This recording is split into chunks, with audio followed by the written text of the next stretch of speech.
tentang Syekh Siti Jenar ya, yang ditengarai oleh para pengamat atau peneliti itu hidup pada abad ke-15 akhir atau 16 awal ya. Pada saat peralihan antara Mojopahit, kerajaan Mojopahit ke Kesultanan Demak yang diteruskan oleh Pajang dan Mataram. Jadi kejadiannya itu pada menjelang runtuhnya Mojopahit atau pada saat runtuhnya Mojopahit. Ya, memang banyak ya versi tentang cerita tentang menyangkut Syekh Siti Jenar itu, yang disebutkan sebagai wali ke-10 dan kontroversi ya jadinya ya. Jadi bukan wali itu songo, tapi juga banyak diterangkan bahwa ke-9 wali itu ada tahapan-tahapannya. Tapi Syekh Siti Jenar ada yang mengatakan tidak masuk di situ, tapi juga disebut sebagai wali. Kontroversi tentang cerita Syekh Siti Jenar ini menarik memang. Justru yang menarik itu justru kontroversinya itu. Jadi banyak versi, samping antara versi-versi itu kadang-kadang bertubuhkan tentang tahun, tentang apa yang dilakukan, tentang kematiannya.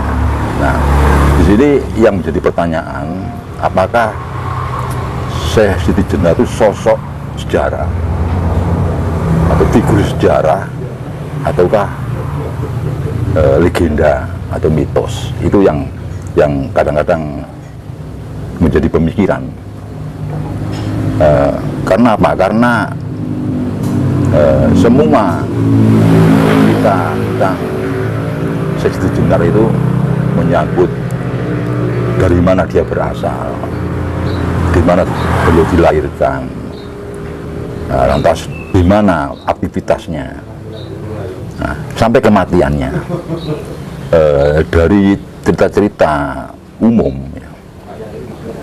Kalau itu memang fakta sejarah atau tokoh sejarah, historiografi ya, historiografi itu minimal itu kematian, itu pasti tidak akan banyak versi, Nah, tentang ajaran itu memang bukan ranah sejarah ya, itu ranah spiritual. Tapi tentang di mana beliau dilahirkan, bagaimana aktivitas, di mana aktivitasnya, sampai tentang kematiannya, sampai tentang kaitan antara Syekh Siti Jenar dengan wali songo, para wali songo itu.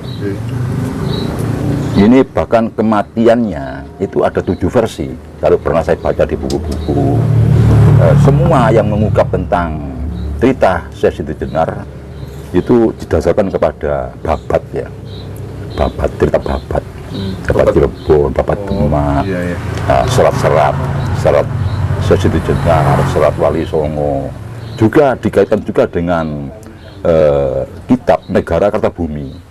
Negara Kertabumi ini sejarah, cerita sejarah, historiografi. Sedang yang lain itu babat. Nah, contoh tentang kematiannya, siapa yang memvonis Siti Jenar sehingga dengan vonis hukum mati, itu juga setiap versi tidak sama. Ada yang mengatakan itu Sunan Bonang, ada yang mengatakan Sunan Giri, ada yang mengatakan Sunan Kalijogo, bahkan juga yang eksekutornya juga begitu. Ada yang mengatakan bahwa yang mengeksekusi Siti Jenar hukuman mati itu Sunan Kalijogo, ada yang mengatakan Sunan Gunung Jati, ada yang mengatakan Sunan Kudus. Nah, ini dengan beberapa versi ini kita menjadi tertarik. Contoh lagi ya, saya masih muda dulu, cerita tentang Syekh Siti Jenar ini tidak banyak versi, itu, dan tidak ada yang membukukan kecuali dari serat-serat tadi. Itu yang saya ketahui pada saat masih muda, bahwa Syekh Siti Jenar itu tadi ceritanya begini. Saat saya masih muda itu, pada saat Sunan Bonang akan mejang Sunan Kalijogo,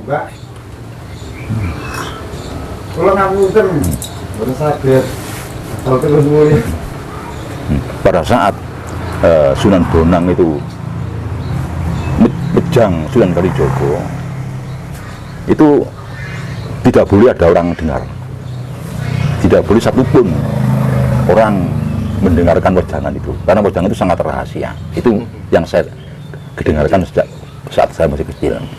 Jadi harus di tempat yang tidak mungkin ada orang, bahkan binatang pun tidak boleh. Maka Sunan Bonang dan Sunan Kalijogo memilih tempat di laut dengan kapal, perahu ya.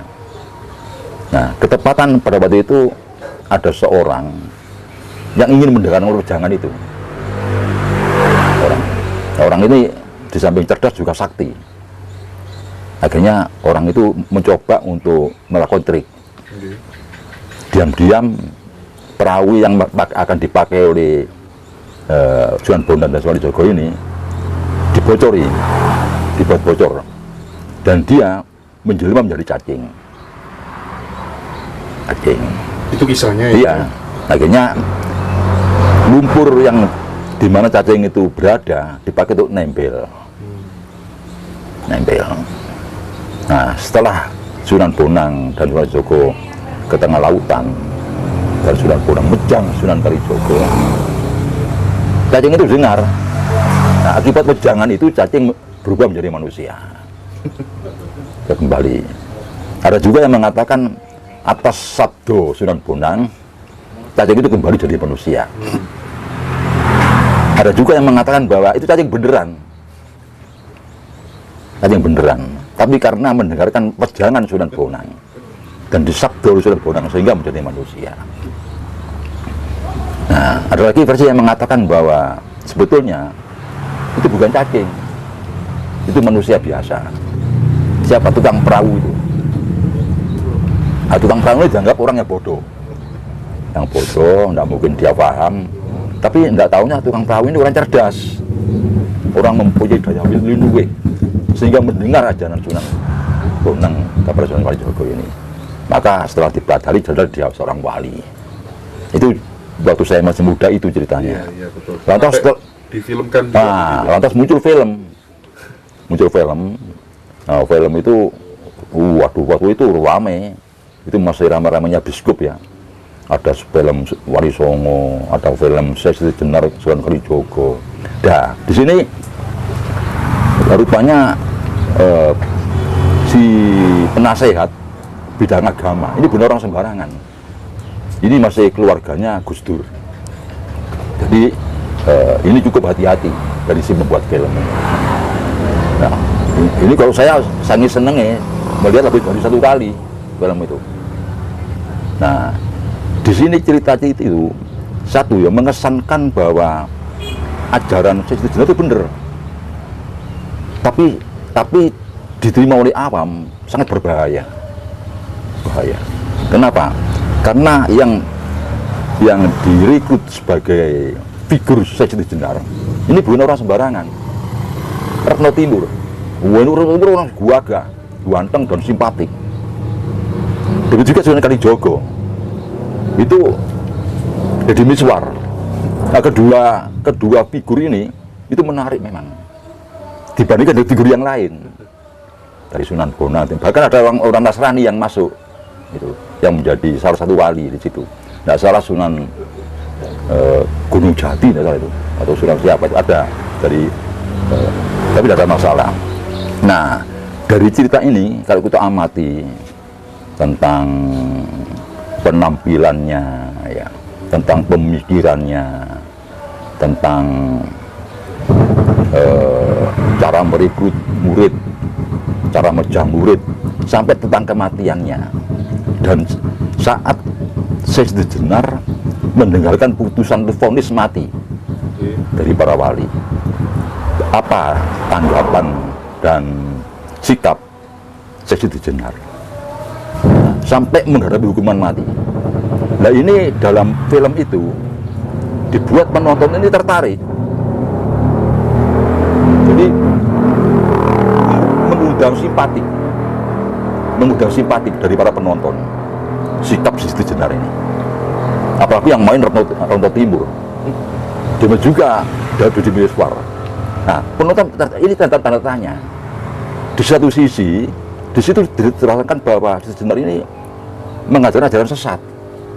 Di sisi yang lain ditampilkan secara menarik, mengundang simpatik daripada kepada figur-figur yang lain. Ini sudah tanda tanya. Nah, demikian juga di dalam dialognya, perdebatan Syekh Siti Jenar dan Sunan Kalijogo, ya, perdebatan Siti Jenar dengan para wali, pada saat dia itu divonis hukuman mati. Siti Jenar menjawab, bagi seorang wali mati dan hidup sama saja. Kata-kata ini menarik, sangat menarik. Nah, dari kultur-versi ini, kalau dia mati betul, dirasakan betul, tidak ada sosok Siti Jenar itu. Kenapa? Sosok Siti Jenar itu tidak ada.